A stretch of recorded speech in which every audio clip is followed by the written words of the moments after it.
anyway, they said, will you come and play some songs next year? Because I've met a lot of the guys.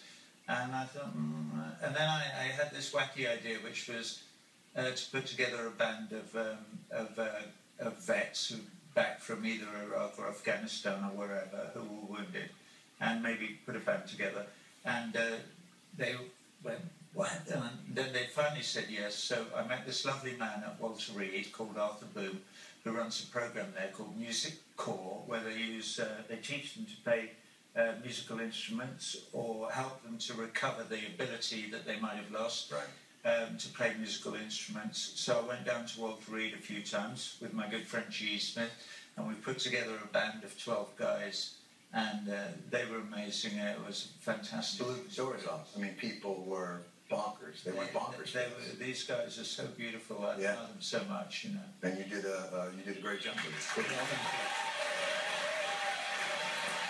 Now, you're going back on the road with the remaining members of Pink Floyd, right? You guys are going, and you're making it happen. I had to say remaining. This is how he makes his living. Yeah. That is funny. You got to point certain things out. Where are you going to start with on the international tour? Well, we're just doing Europe now. I think I may have squeezed both North and South America dry. Really? We've been doing the wall here almost without cease for the last 2 years. Right. And it's been fabulous. We had a terrific time, particularly here in New York City. Well, New York City is,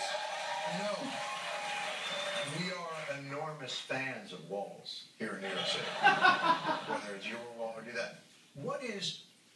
What keeps it fresh for you still? Do you find new things in the songs that you've written years ago? Do you find, how do you reconnect to that material? I know at 1212 you had Eddie Vedder on, and that was amazing.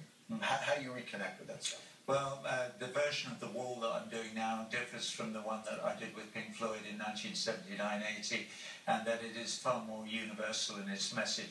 It's no longer about that miserable, self-serving, snivelling, nasty little Roger that we all hated all those years ago. Never praised about him. It's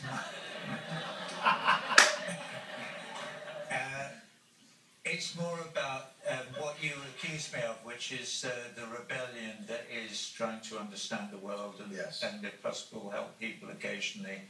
And the compassion that you display in that pursuit. Well, one does have empathy for people who are in trouble. You, my friend, are more generous, even with the flu, than many will ever know, and I really appreciate it. Thank you for doing that.